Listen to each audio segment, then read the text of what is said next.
முதல் வாசகம். உன் இருமாப்பின் அழைகள் இங்கே நிற்க. யோபு நூலிலிருந்து வாசகம். அதிகாரம் 38 இறைவசனம் 1 மற்றும் 8 முதல் 11 முடிய. ஆண்டவரின் சூறாவளியினன்று யோபு அருளிய பதில். கருப்பையினின்று கடல் உடைப்பெடுத்து ஓடிய பொழுது அதனை கதவிட்டு அடைத்தவர் யார்?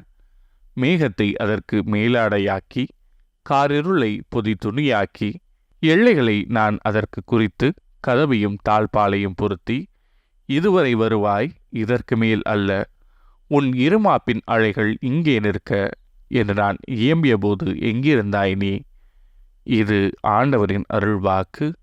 இறைவா, உமக்கு நன்றி. பதிலுரை பாடல். ஆண்டவருக்கு நன்றி செலுத்துங்கள், ஏனெனில் அவர் நல்லவர், என்றென்றும் உள்ளது அவரது பேரன்பு.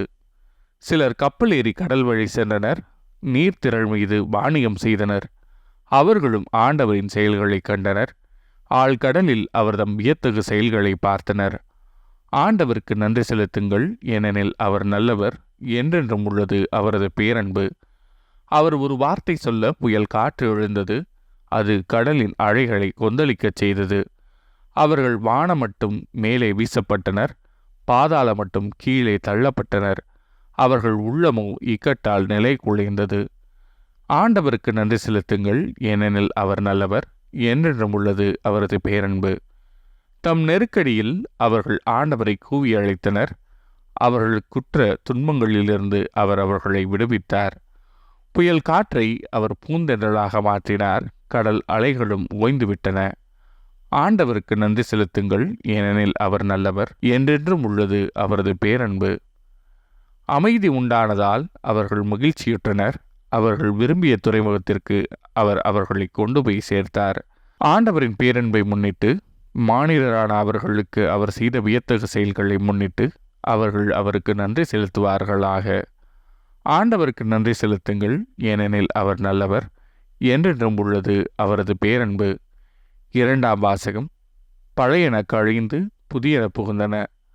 திருத்தூதர் பவுல் கொரிந்தியருக்கு எழுதிய 2ஆம் திருமுகத்திலிருந்து வாசகம். அதிகாரம் 5 இறைவசனங்கள் 14 முதல் 17 முடிய. சகோதர சகோதரிகளே, கிறிஸ்துவின் பேரன்பே எங்களை ஆட்கொள்கிறது. ஏனெனில் ஒருவர் அனைவருக்காகவும் இறந்தார், அனைவரும் அவரோடு இறந்தனர். இது நமக்கு தெரியும். வாழ்வோர் இனி தங்களுக்கென வாழாமல் தங்களுக்காக இறந்து உயிர் பெற்றெழுந்தவருக்காக வாழ வேண்டும் என்பதற்காகவே அவர் அனைவருக்காகவும் இறந்தார்.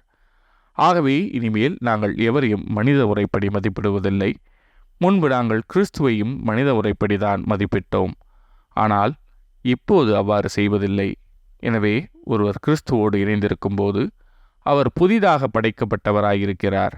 பழையன கழிந்து புதியன புகுந்தன அன்றோ? இது ஆண்டவரின் அருள்வாக்கு. இறைவா, உமக்கு நன்றி. நற்செய்தி வாசகம். காற்றும் கடலும் இவருக்கு கீழ்ப்படுகின்றனவே, இவர் யாரோ?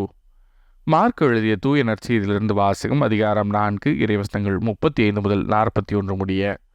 ஒரு நாள் மாலை நேரம் இயேசு சீடர்களை நோக்கி, அக்கறைக்கு செல்வோம் வாருங்கள் என்றார். அவர்கள் மக்கள் கூட்டத்தை அனுப்பிவிட்டு படகில் இருந்தவாறே அவரை கூட்டிச் சென்றார்கள். வேறு படகுகளும் அவருடன் சென்றன. அப்போது ஒரு பெரும் புயல் அடித்தது.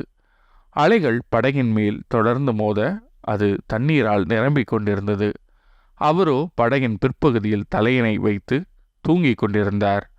அவர்கள், போதகரே, சாகப் போகிறோமே, உமக்கு கவலை இல்லையா என்று சொல்லி அவரை எழுப்பினார்கள். அவர் விழித்தெழுந்து காற்றை கடித்து கொண்டார். கடலை நோக்கி, இறையாதே, அமைதியாயிரு என்றார். காற்று அடங்கியது, மிகுந்த அமைதி உண்டாயிற்று. பின் அவர் அவர்களை நோக்கி, ஏன் அஞ்சுகிறீர்கள்?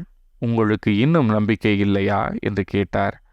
அவர்கள் பேரச்சம் கொண்டு, காற்றும் கடலும் இவருக்கு கீழ்ப்படுகின்றனவே, இவர் யாரோ என்று ஒருவரோடு ஒருவர் பேசிக்கொண்டார்கள். இது ஆண்டவரின் அருள்வாக்கு. கிறிஸ்துவே, உமக்கு புகழ்.